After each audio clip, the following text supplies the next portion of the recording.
Existem mais hipopótamos na Zâmbia do que em qualquer outro lugar do mundo, e a maioria deles vive aqui, no Vale de Luanga. Esses caras são animais reconhecidamente agressivos, especialmente nessa época do ano, o final da estação seca. Não chove há meses, e a luta pela sobrevivência está especialmente brutal. Ao investigar o interior desses gigantes aquáticos, vamos descobrir como seus corpos foram projetados para enfrentar esse perigoso campo de batalha. Por que eles passam suas vidas na água? E vamos desvendar uma história evolutiva que teve uma reviravolta dramática.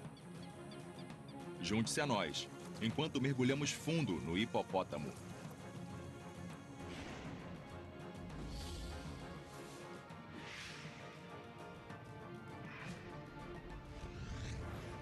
Gigantes da natureza. Hipopótamo.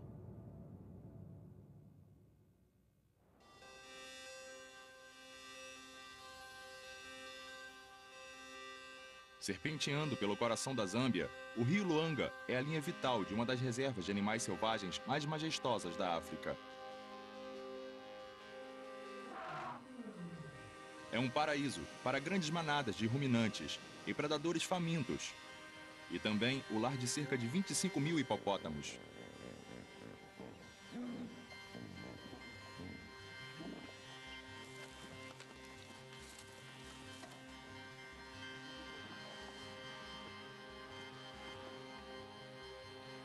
Muitos deles morrem nessa época do ano, mas quando chegamos até os corpos, eles já estão tão decompostos por causa do calor intenso que não é possível dissecá-los. Ou então, eles foram devorados por animais esfomeados. Por isso, as autoridades da reserva disseram que nós poderíamos fazer a nossa dissecação num dos animais que foram sacrificados como parte do programa de controle da população. E eles estão buscando o corpo. A reserva só pode sustentar um determinado número de hipopótamos. Se a população aumentar demais, eles comem tanto que dificultam a sobrevivência dos outros animais.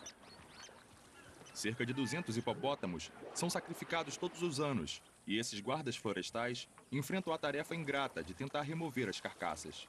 Ele levou um tiro certeiro na cabeça, mas logo que foi atingido, morreu e afundou. Então eles estão tentando encontrá-lo.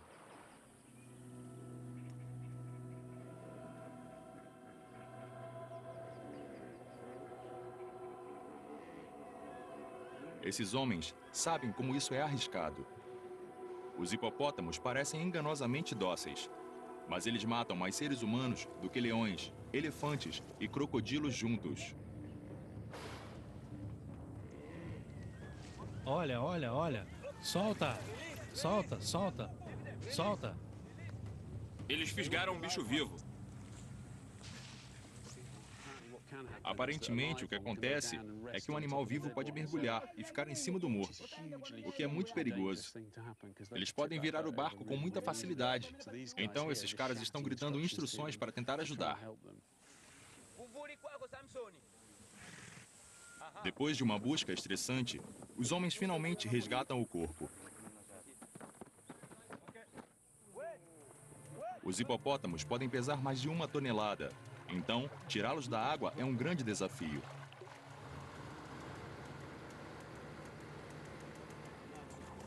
É sempre triste ver a morte de um animal, mas essa carcaça vai fornecer carne valiosa para as aldeias locais. E também vai nos permitir examinar a anatomia dessa estranha criatura, que despertou a imaginação de Richard Dawkins desde cedo. Quando eu estava na escola e aprendia grego, me ensinaram que hipopótamo significa cavalo de rio. Ele não parece muito um cavalo. E para os nossos olhos é um animal bem esquisito e um autêntico gigante. Hoje eles estão confinados à África subsaariana, mas em tempos remotos estavam espalhados por toda a Ásia e a Europa. Há cerca de 125 mil anos, quando a Grã-Bretanha era muito mais quente, eles chegaram a viver aqui e já foram encontrados vestígios deles na Trafalgar Square. Qualquer que seja o lugar que eles habitem, hoje ou no passado, o segredo para a sobrevivência é a abundância de água e lama.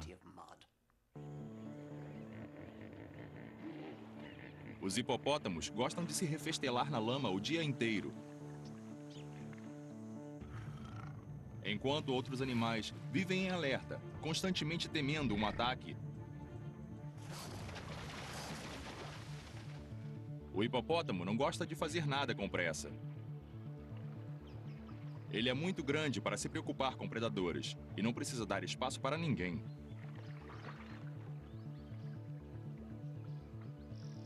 Por ser tão relaxado, não surpreende que ele seja tão gordo. Mas a vida nem sempre é fácil para esse gigante gentil.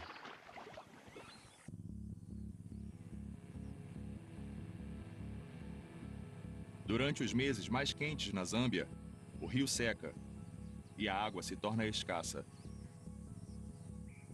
Essa é a pior época do ano para ser um hipopótamo. Antes de começar a dissecação, queremos ver como esses animais estão lidando com a seca. É incrível, não é? Poderíamos imaginar que estamos andando no deserto, mas isso é se o você leito olhar do para lá, rio. é um leito. E lá também. Quando chegar o final de dezembro, vai ter água de ponta a ponta, quando as grandes chuvas caírem. Mas agora, tudo que temos é esse fiozinho do rio Luanga. Derek Solomon, o nosso guia, explora essa região selvagem há 10 anos. Tô suando loucamente. Joy Hindenburg, nossa anatomista, nunca dissecou um hipopótamo antes. E Chris Benda, nosso segurança armado, está a postos, por via das dúvidas. Chris, fica muito quente aqui? São 10 da manhã e já faz muito calor. Deve estar fazendo uns 42 graus. É o mês mais quente do ano. Então é um ambiente hostil nessa época do ano. É um ambiente muito hostil. Não tem sombras, falta comida e falta água. É uma época de crise para todos os animais do vale. Para encontrar água, a maioria dos hipopótamos da reserva abandonam as lagoas secas e se reúnem em manadas, no que resta do canal principal do rio. Nessa época do ano, as manadas podem contar com centenas de animais. Mas nem todo mundo é bem-vindo. Mais acima, no vale, encontramos uma figura desamparada numa curva do rio. Aquele é obviamente um macho que foi expulso da manada. Ele teve um desentendimento com outro macho em algum lugar. Não tem outra manada por aqui. Não. Então ele não tem mesmo amigos? E ele não está em boas condições. Toda a coluna vertebral está aparecendo. Ele está muito mal. Está começando a virar. É um pouco uma postura de ameaça. Com as orelhas para cima? A maneira como ele está nos encarando. Ele virou na nossa direção. A gente tem que ver as bolhas para saber aonde ele está indo.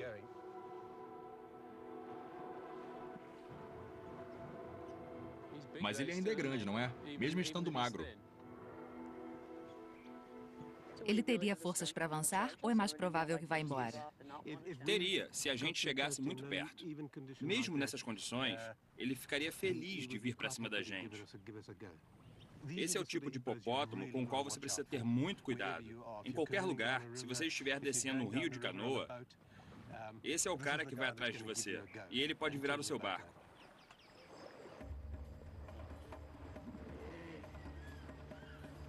Por trás da aparência relaxada do hipopótamo, existe um bruto mal-humorado. Eles não apenas amam a água, como defendem seu território ferozmente. Especialmente quando há tanta escassez. Quando provocados, eles não têm medo de entrar numa batalha.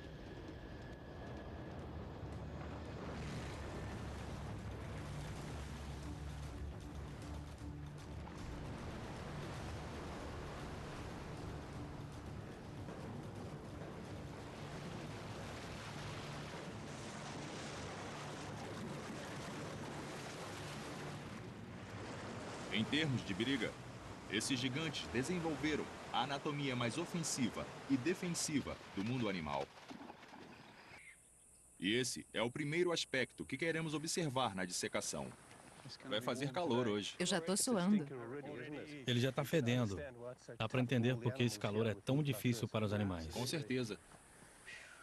É óbvio que a parte mais emblemática do hipopótamo que a gente vê naqueles caras é a cabeça. É a anatomia mais bizarra.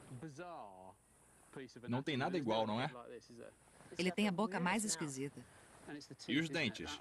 São absolutamente impressionantes. Quer dizer, eles são muito afiados. Parecem lâminas de faca, não parecem? Esses dentes da frente, os caninos, e os dentes incisivos que apontam para fora, não tem nada a ver com a alimentação, não é? Nada a ver. Eles servem para a defesa própria e do território. Renier Van Vuren, ou Kudu, como gosta de ser chamado, é o chefe da operação de controle populacional. Ele trouxe o crânio de um macho adulto, para termos uma ideia de como os dentes podem ficar grandes. Quando a gente abre a mandíbula, dá para ter uma clara noção das armas que esses animais têm. Quer dizer, olha só, quando está aberto assim, é um arsenal espantoso. Parece com dentes de orca, apontando para várias direções. De uma forma ou de outra, ele poderia deixar você na pior, não poderia? Em qualquer direção que ele mexesse a cabeça, você seria retalhado. E toda vez que o animal fecha a boca, esses dentes se esfregam uns nos outros, mantendo-se afiados. Então, se esses dentes entrarem em contato com uma pessoa, acabou. Ela vai morrer. Definitivamente. Em termos de briga entre eles, os estragos de uns contra os outros, dá para ver as cicatrizes de longe. Eles causam danos consideráveis entre si. Todas essas marcas na pele, geralmente na parte de cima do corpo. Isso é uma cicatriz. E essa aqui é uma bem recente. Isso é uma marca grande de mordida. Nenhum outro animal aguentaria um castigo desses. Então, como os hipopótamos sobrevivem a ataques tão violentos? Com suas facas afiadas, a Joy está pronta para descobrir. Essa pele é bem grossa e muito, muito dura. Parece um pouco a pele do elefante, mas é muito mais grossa. Acho que é a mais dura que eu já cortei.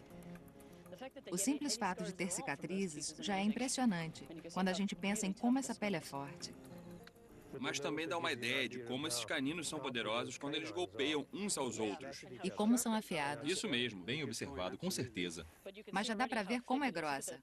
Olha o tamanho desse pedaço que eu estou tirando. Essa pele é incrivelmente grossa. Vamos trazer para cima para ver melhor. Isso é muito substancial. Tudo isso ainda é parte da pele. Então isso é pele, não gordura. Isso não é gordura. Tudo isso é uma camada muito espessa de pele. Tá brincando, tinha certeza que era gordura. Parece muito a camada de gordura das baleias, mas a gordura ainda está lá embaixo. É uma camada muito fina. Quer dizer, é um animal que vive num ambiente muito quente. Ele não precisa de uma camada isolante de gordura, mas tudo isso é pele. Os hipopótamos dão um novo significado à expressão casca grossa. A pele pode ter 5 centímetros de espessura. Assim, até o ataque do predador com as garras mais afiadas é desconsiderado, como uma pequena chateação.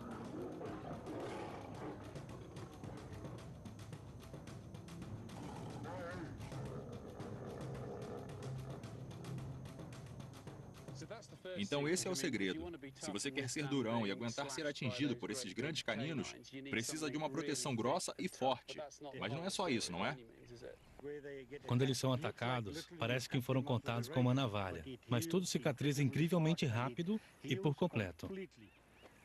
Se eu ou você nos cortássemos assim e entrássemos na água, iríamos ficar com uma ferida purulenta. Nós precisaríamos de antibiótico ou de uma consulta médica. Os hipopótamos desenvolveram uma solução surpreendente para o problema das feridas infeccionadas. Aqui onde eu cortei, não só podemos ver esse canal, como olhar para a base. Tem uns pontinhos vermelhos aparecendo. Tem mais um aqui. Tem outra glândula bem aqui. E aqui é quase cor-de-rosa.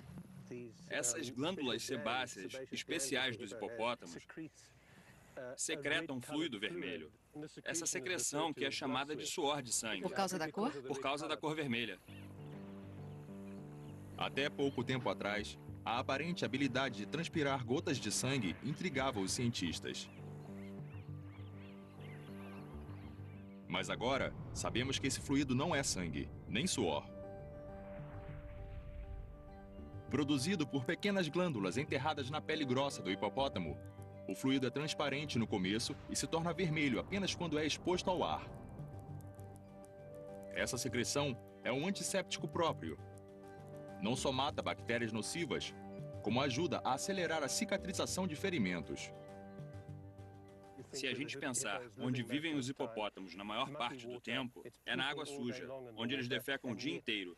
E mesmo assim, como disse o Kudo, a gente nunca viu uma ferida aberta neles. Isso é impressionante. Outro aspecto interessante dessa secreção é que ela também tem propriedades que protegem contra o sol, Isso é ótimo, especialmente no sol africano. especialmente com esse sol. E pensando bem, mesmo que os hipopótamos fiquem no rio o dia inteiro, as costas ainda ficam expostas ao sol. A água não é funda o suficiente para que eles fiquem completamente submersos. Então eles secretam esse fluido e se protegem do sol. É difícil acreditar que os hipopótamos desenvolveram seu próprio protetor solar. É interessante que eles também se fartam de frutas que conhecidamente trazem benefícios para a saúde. Simon Watt saiu à procura delas, que ficam penduradas no alto dos galhos da quigélia, ou árvore da salsicha.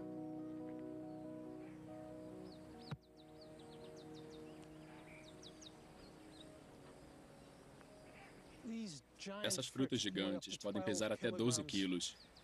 É bem trabalhoso atravessar a casca.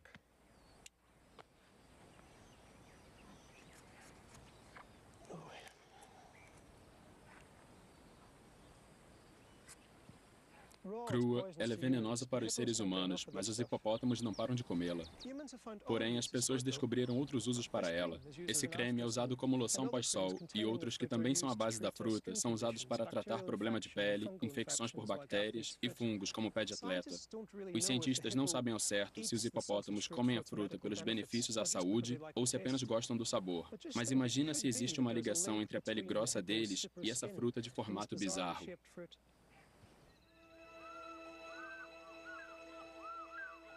Para manter a pele em condições perfeitas, o hipopótamo conta com a ajuda de outra espécie. Ele dá carona para aves famintas e permite que elas deem bicadas nas feridas, removendo carrapatos e parasitas. É o arranjo perfeito para esses passageiros improváveis. Entretanto, essa pele extremamente dura tem uma fraqueza. Quando fica muito tempo no sol, logo começa a ressecar e rachar. É por isso que um hipopótamo nunca fica longe da água.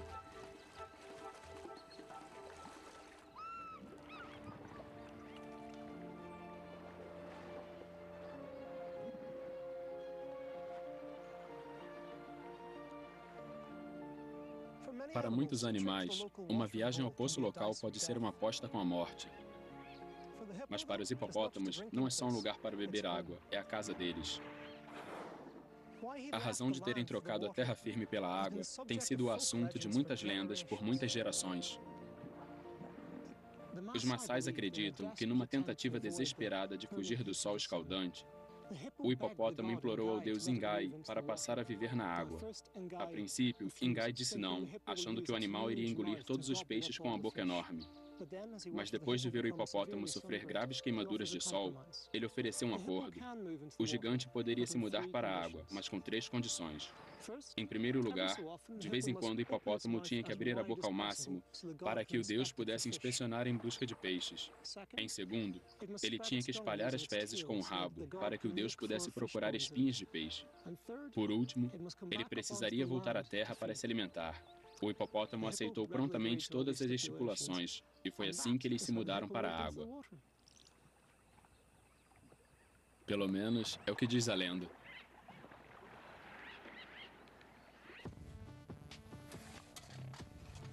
Já vimos como a pele prende os hipopótamos na água. Agora, vamos entrar mais fundo para descobrir como a barriga os prende à terra. Enquanto a equipe de controle populacional abre o animal, fica claro que não é a gordura que faz ele parecer tão rechonchudo. Eu fiquei surpresa de ver como isso é grande. Tudo isso parece o intestino imenso que vimos no elefante. Mas, na verdade, é só o estômago. Aqui, provavelmente até embaixo. Quer dizer, 2/3 do espaço da cavidade abdominal. Facilmente. Quando a gente abre aqui, a primeira coisa que dá para ver é muita comida parcialmente digerida. Tem muita grama aqui. Vamos continuar.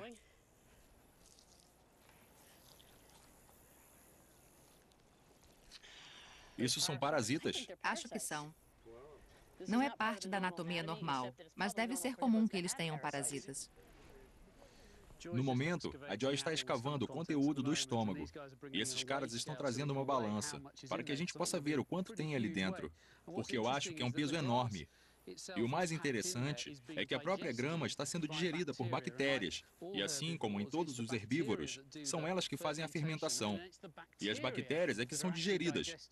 Os nutrientes são absorvidos e a fibra do que sobra da grama é expelida como dejeto, como fezes. Tem muita comida aí. Não tem? Eu continuo achando muito difícil de acreditar que ele só fique mordiscando a grama curta e isso enche a barriga dele. Quer dizer, ele deve ter que ficar comendo por horas e horas para conseguir o suficiente. Acho que logo ficará muito pesado para carregar.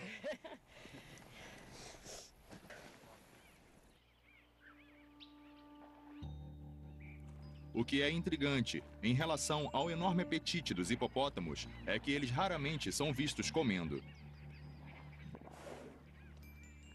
A maioria dos herbívoros passa horas enchendo a barriga, mas os hipopótamos ficam na água se protegendo do sol.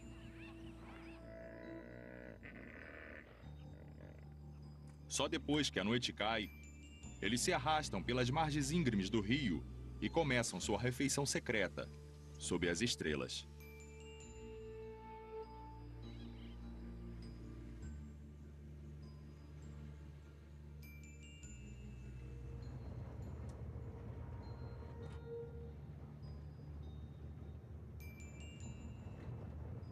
O sol se pôs há 1h30.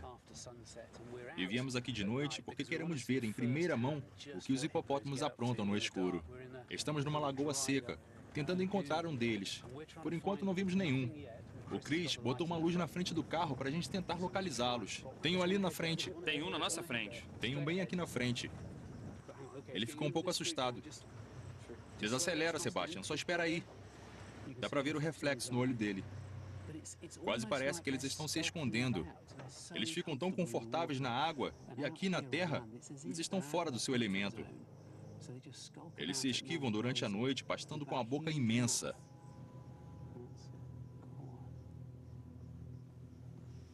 Isso é um deleite. É um grande prazer. Todo mundo sabe o que é um hipopótamo. Qual é a sua aparência? Isso qualquer um sabe. Mas quantas pessoas percebem que esse é o estilo de vida deles? Eles pastam a noite inteira? Não, eles podem passar boa parte da noite aqui fora, mas eles pastam por um tempo, depois param e descansam embaixo de um arbusto, daí eles pastam mais um pouco e lentamente voltam para a água. Eu imagino que se eles fizessem isso durante o dia, andar por aí tentando achar comida, eles iriam simplesmente superaquecer. Hoje fez 44 graus no meio do dia. Assim como todos os hipopótamos, esses caras esperam até escurecer, quando fica um pouco mais fresco, e começam suas rondas noturnas. Sebastian, a gente pode continuar bem devagar atrás dele depois da curva? Acho que é uma grande surpresa, porque a maioria das pessoas supõe que os hipopótamos passam toda a vida na água e comem peixe. Isso é um grande erro. Isso é um grande erro.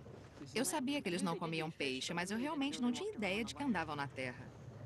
O que me surpreende é que ele está sozinho, enquanto no rio nós vimos todos eles amontoados em grupos.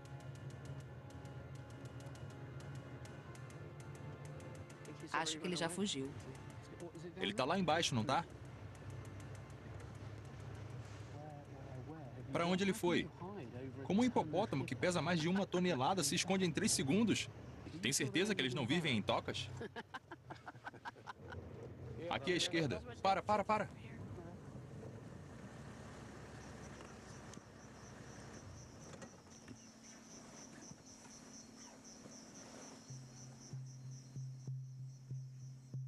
Tudo bem. Tudo bem. A gente não conseguiu encontrar o outro. Ele desapareceu e agora, literalmente, do lado da trilha, depois da curva, apareceu mais um. Ele está comendo, razoavelmente calmo.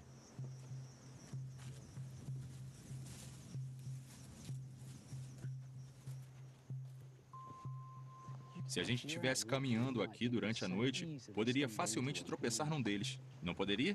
Acho que você teria que ser maluco para andar aqui de noite, mas você está certo. Quer dizer, não daria para saber. Você não teria como saber que eles estão por aí. Isso que é incrível nesse animal. Ele tem uma vida dupla. Fica na água durante o dia e na terra durante a noite, pastando. Lá vai ele, lá vai ele. Ele está indo por aquele caminho agora. Tá vindo na nossa Olha como ele direção. corre. Ele está correndo, que veloz. É absolutamente impressionante. Eu não acredito que ele correu tão rápido.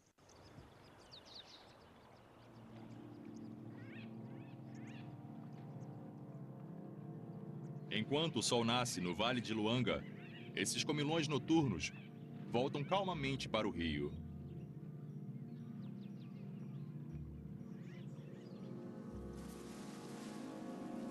Com o estômago cheio, eles vão passar o resto do dia na água, digerindo o banquete da noite passada.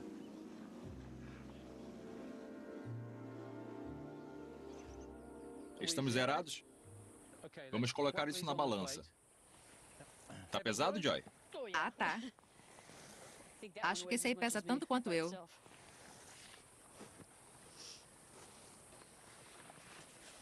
Quanto deu? 157,7 quilos. Quilogramas? É, quilos. Imagina se eles estiverem numa área pequena e um grupo tiver 2.000 animais. Faz os cálculos. 2.000 vezes 158 quilos. É grama à beça. Ainda assim, o mais impressionante sobre o estômago dos hipopótamos não é quanta grama cabe lá dentro, mas o que ele pode revelar sobre a herança evolutiva desse animal. É o começo da tarde na Zâmbia. Nessa hora do dia, a maioria dos animais está na sombra ou na água. Mas para Joy e a equipe de dissecação, não há tempo para uma pausa. Ela quer mostrar como o estômago do hipopótamo fornece pistas sobre o seu passado evolutivo. Esse é o esôfago. A comida passa assim pela boca e dá para ver que a minha mão entrou nessa câmara bem aqui. Essa é a primeira e é imensa. Se estende até aqui embaixo.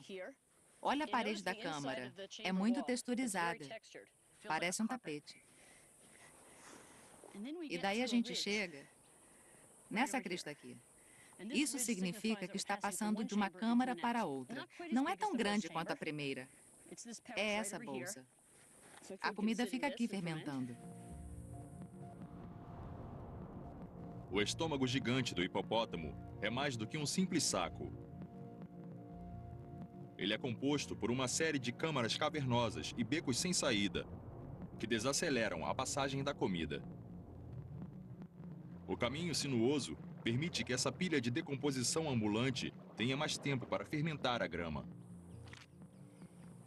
Então, quando a comida é triturada o suficiente por essa superfície áspera, ela passa para a última camada do estômago, que é muito diferente das outras. Agora estamos vendo superfícies muito gosmentas. É aqui que os sucos gástricos são secretados, e é isso que vai ajudar a decompor a comida ainda mais, quimicamente e não mecanicamente. Isso equivale a um estômago de verdade. Um carnívoro só teria essa parte, o resto só os herbívoros têm.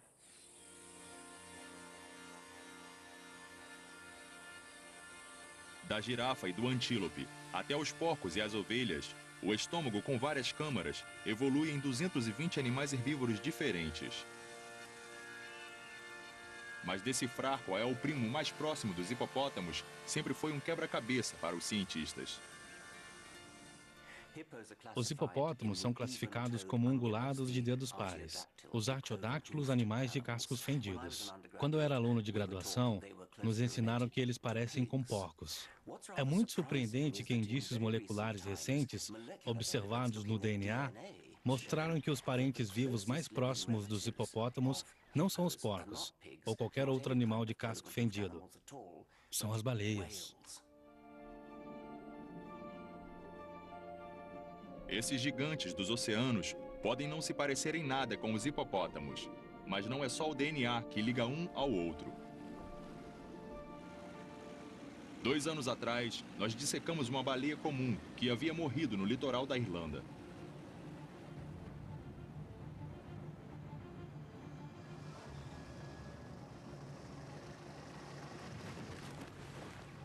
Dentro do abdômen imenso, descobrimos que também existe um estômago com várias câmaras.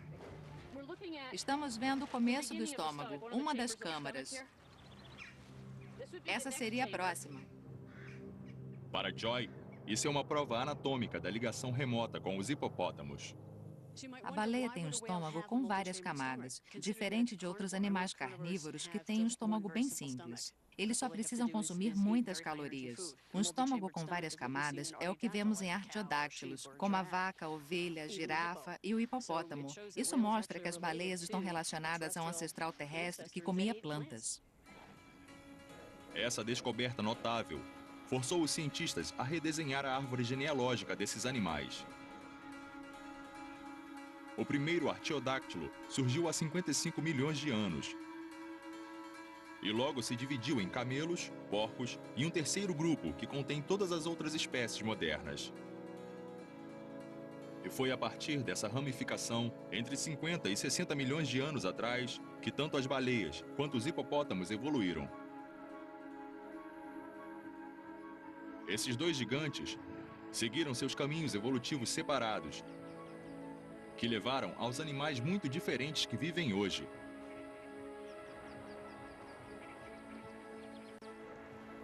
O que eu estou fazendo agora é ajeitar os intestinos. Perfeito. Esse é o intestino delgado, onde acontece a maior parte da absorção dos nutrientes. Mas quando a gente chega até aqui, estamos entrando no intestino grosso, que tem a tarefa principal de reabsorver e preservar a água. Então, quando vemos um animal que tem intestinos muito grandes, isso significa que ele é muito bom em reter a água. Mas eles tendem a ter estômagos muito pequenos. Esse animal é o contrário. Ele tem um estômago muito grande, mas quando chega aqui é muito simples. Na verdade, então, eles não absorvem muita água, o que explica porque as coisas que saem por aqui são meio molhadas. Se você observar um hipopótamo na água e ele começar a sacudir o rabo muito rápido, parece que as fezes bateram no ventilador, porque espirra para todos os lados. Um hipopótamo fazendo suas necessidades é uma cena cômica. Parece que eles fazem para se divertir. Mas isso tem um propósito importante.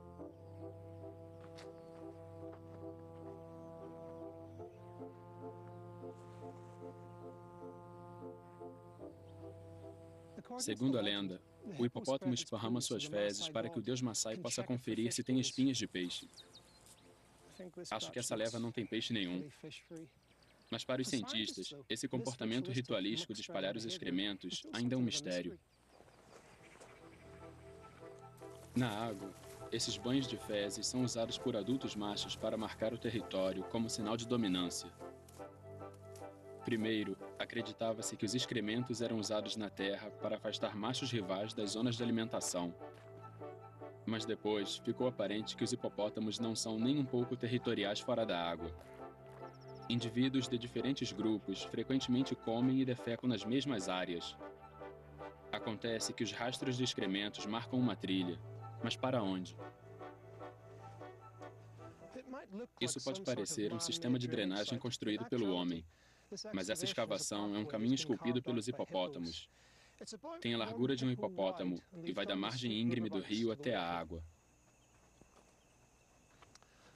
Ao espalhar as fezes na terra, eles deixam uma trilha que podem seguir até no meio da escuridão, dos locais onde se alimentam até essa calha e de volta para a segurança do lar. Para os hipopótamos, todos os caminhos levam até o rio.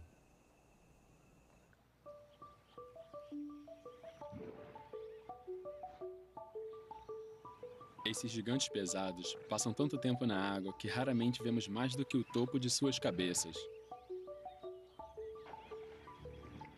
Então, o que eles aprontam quando mergulham?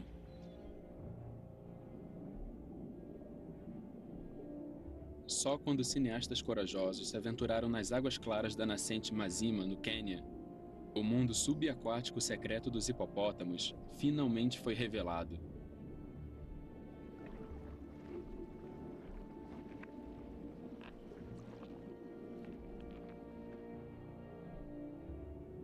Aqui é um lugar onde eles dão à luz e cuidam dos filhotes. Onde um exército de peixes limpa as fendas da pele e se atrevem até a tirar a comida que fica presa entre os dentes. A atitude relaxada em relação à vida claramente continua debaixo d'água. Embora os hipopótamos se sintam completamente em casa aqui, eles não sabem nadar de verdade. Eles andam com as pontas dos pés no fundo. Quando é preciso, eles podem até passar para um galope em câmera lenta.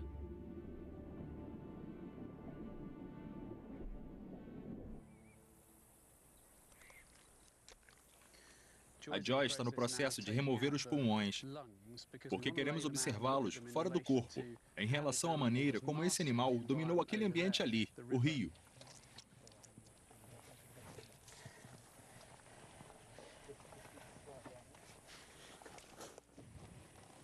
Você está pronta para levar um banho? Tô. Isso foi bom. Já me sinto melhor. Então, você está olhando para os dois pulmões. Se você afastar para os lados, o coração está bem no meio. Isso aqui é o coração. Vamos afastar um pouco e observar só os pulmões. É surpreendente que eles não são divididos. Se a gente estivesse vendo um pulmão humano, veria divisões aqui. No lado direito, ele estaria separado em dois, e no lado esquerdo, em três pedaços, que chamamos de lobos.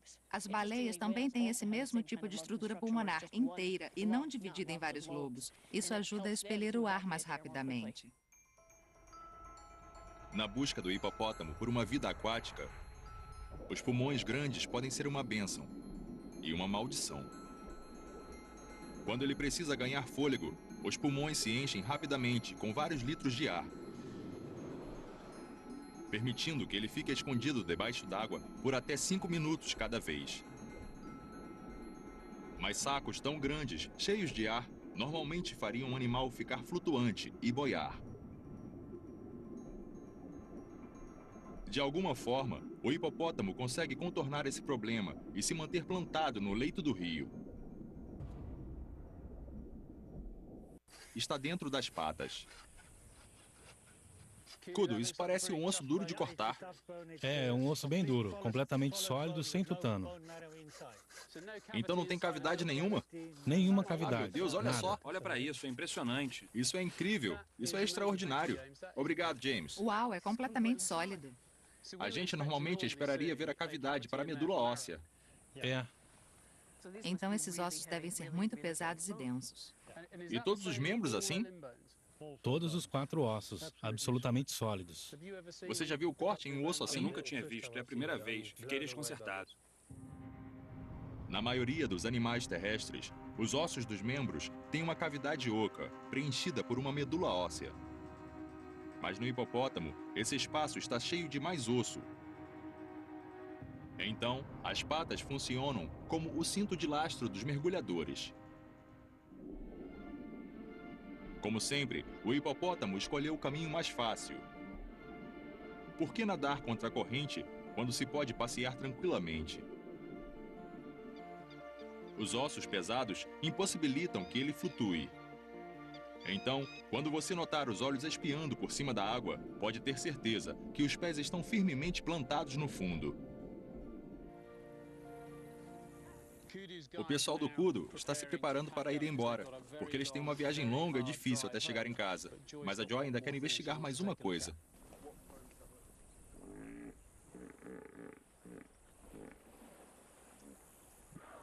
Esse som é incrível. Com certeza. A gente sabe que pode ouvir o ar, e certamente quando eles estão na água, só as narinas ficam para fora, não a boca inteira. Então é provável que o som esteja sendo emitido pelo nariz, mas ele é gerado na laringe, que está bem aqui. Então a mágica é essa, é aqui que os sons são produzidos inicialmente, talvez sejam modificados aqui. Por que a gente não dá uma olhada?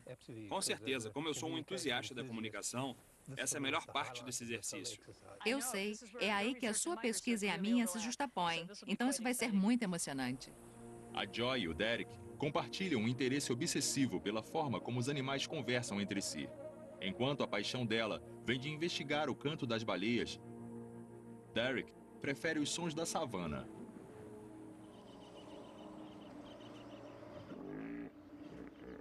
E aqui, os hipopótamos dominam as ondas sonoras. A verdadeira surpresa é que 80% do que eles estão dizendo acontece debaixo d'água. Certo, Joy. Vamos ver se a gente consegue fazer um trabalho de alta tecnologia para tentar captar alguns sons debaixo d'água. O que eu sugiro é que a gente sente aqui na margem do rio, coloque o hidrofone nessa vara e mergulhe na água, enquanto o Christopher fica ali sentado com um fuzil, caso algum dos crocodilos residentes decidam nos fazer uma visita. Temos que nos preocupar com crocodilos ou hipopótamos? Eu estou mais preocupado com o crocodilo, para ser sincero. Quando a gente está sentado tão perto da água, nada impede que um crocodilo dê um salto de 2 metros para fora do rio e venha em cima da gente. Então temos que ficar bem atentos.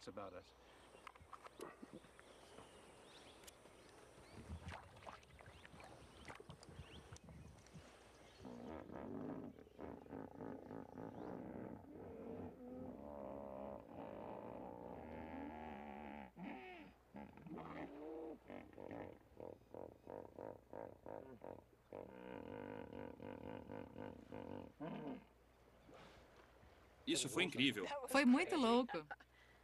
Eram vários sons diferentes. Teve o barulho que parecia uma risada, quase um burro zurrando. Depois teve aquele som anasalado, que sai das narinas. Infelizmente, eu acho que esse veio do outro lado do hipopótamo. Bom, a gente ouviu.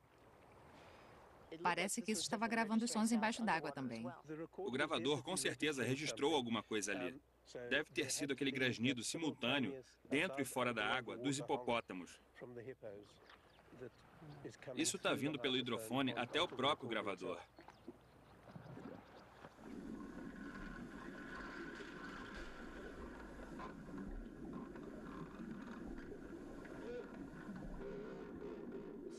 Alguns dos sons que eu já gravei são grunhidos e gemidos. Tem um guincho que é mais ou menos assim.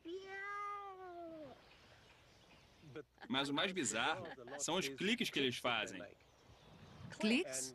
E eles foram comparados aos cliques de uma orca. Só podemos imaginar o que os hipopótamos estão dizendo. Os machos dominantes podem estar alertando rivais para ficarem longe de seu território. As mães podem estar garantindo que os filhotes não se afastem muito.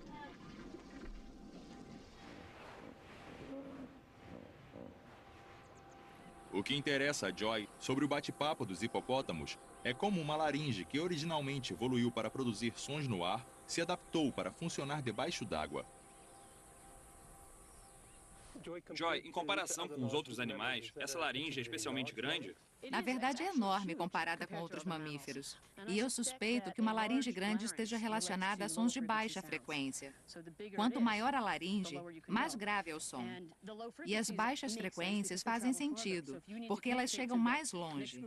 Então, se elas precisam se comunicar com outro grupo rio acima ou rio abaixo, o som tem que viajar muito. Estamos quase conseguindo liberar isso aqui. Vai, vai! Pronto! Essa laringe é muito, muito grande. Se a gente abrir assim como um livro, você pode ficar de pé para ver melhor. Olha, Uau! isso parece uma baleia de barbatanas. É fenomenal. Você está vendo lá dentro? Está vendo as duas faixas? Tô. Essas são as pregas vocais. Olha o tamanho delas. Ou, em termos leigos, o que as pessoas chamam de cordas vocais. O que você vai notar, e eu acho muito fascinante, é que elas não estão dispostas como nos animais terrestres. É uma forma diferente de produzir sons. Na maioria dos mamíferos, as pregas vocais em forma de V ficam atravessadas na via respiratória. Quando o ar passa no meio, elas vibram e produzem o som. Mas nos hipopótamos, as pregas vocais estão viradas 90 graus, direcionando o ar para um saco expansivo. Através dele, o som é transmitido pela água.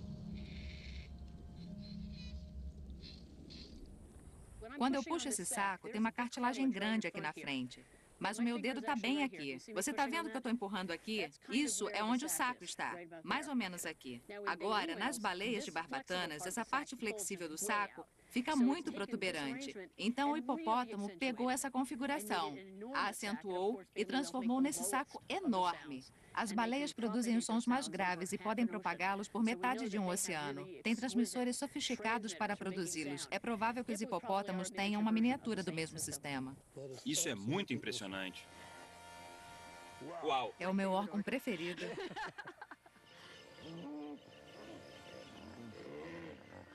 Os hipopótamos estabeleceram um ritmo de vida tranquilo. Quando o sol se põe, eles deixam a água lamacenta para seu banquete noturno. Mastigando devagar e sempre. Lá vêm eles, atravessando a estrada. Olha só, olha só. Eles levam uma vida reclusa debaixo d'água, que muitas vezes é incompreendida. Mas esses animais sobrevivem ao duro clima africano há mais de 20 milhões de anos. A existência lenta e preguiçosa é uma solução triunfante para um dos gigantes da natureza.